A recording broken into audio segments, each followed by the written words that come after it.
Assalamualaikum warahmatullahi wabarakatuh. Pada video kali ini, saya akan membawakan materi tentang Istana Ratu Balqis. Memang ada di Indonesia. Negeri siapa yang hilang di zaman Nabi Sulaiman, dan digambarkan sebagai bagian dari surga yang ada di bumi, ternyata berada di Indonesia. Fakta mengejutkan itu disampaikan ahli matematika Islam, Yahya Fahmi Pashamdi, melalui penelitian selama 33 tahun lebih, sejak 1979 hingga kini. Penulis bukan hanya memaparkan tentang peninggalan Nabi Sulaiman yang agung, tetapi merekonstruksi sejarah Nusantara. Al-Quran datang tidak hanya meluruskan ilmu tauhid dan akhlak manusia, tetapi juga meluruskan dunia kepurbakalaan kita. Katanya seperti dikutip dalam buku Borobudur dan peninggalan Nabi Sulaiman alaihissalam, cetakan ke-7, Januari 2014, terbitan Syaituna.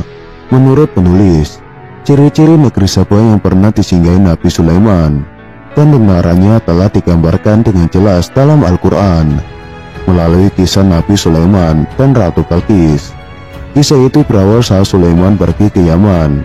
Saat berada di Yaman, Sulaiman meminta kepada burung hudhud, sejenis pelatuk, untuk mencari sumber air.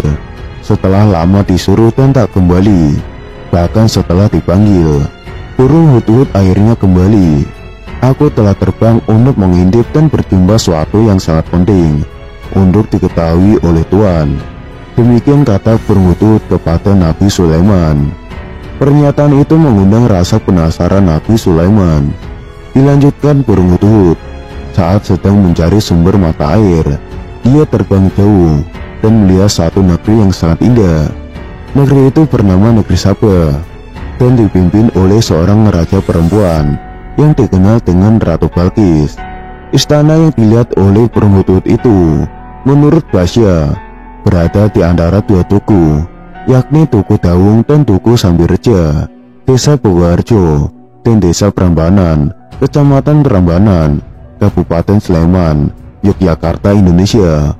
Pemakaian Istana Ratu Boko dalam penelitian ini sekedar untuk mengenali tempat, karena tempat itu sekarang bernama Istana Ratu Boko, bukan untuk mengatakan bahwa Ratu Saba atau Ratu Balqis sama dengan Ratu Boko.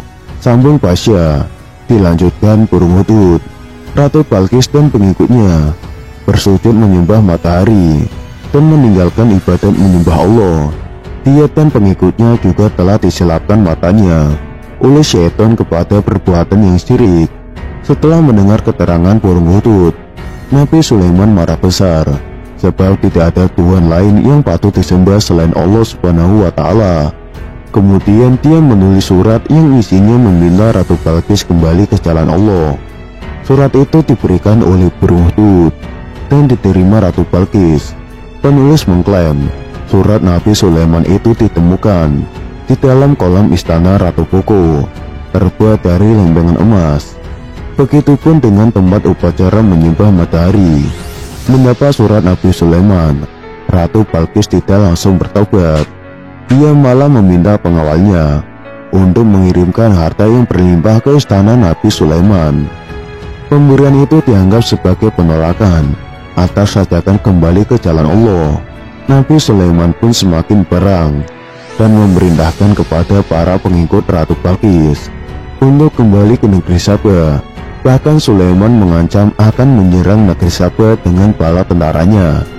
Kami akan mendatangi mereka dengan angkatan tentara yang mereka tidak berdaya menentangnya, dan kami akan mengeluarkan mereka dari negeri Saba dengan keadaan hina, menjadi orang-orang tawanan, kata Nabi Sulaiman. Para pengikut Ratu Balqis kembali ke negeri Saba dan menceritakan pengalamannya selama berada di istana Nabi Sulaiman. Mendengar cerita para pengikutnya, Ratu Balqis berniat mendatangi langsung Sulaiman. Niat Ratu Balqis menemui Sulaiman ternyata sudah diketahui Sulaiman. Dia lalu memerintahkan kepada para pengawalnya, terdiri dari manusia, hewan dan jin, untuk membuat upacara penyambutan kedatangan Ratu Balqis.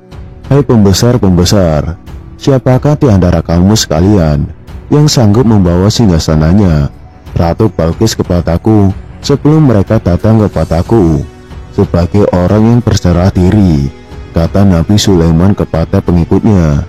Di antara pengikutnya dari bangsa jin menjawab, sanggup. Aku akan datang kepadamu sebelum kamu berdiri dari tempat dudukmu. Sesungguhnya aku benar-benar kuat untuk membawanya.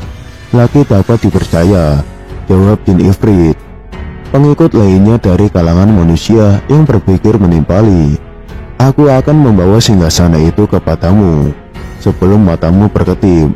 Terang mengikut Nabi Sulaiman dari kalangan manusia. Sebelum mata Nabi Sulaiman berkedip, singgasana Ratu Balqis yang berada di negeri Saba telah dipindah ke hadapan Nabi Sulaiman.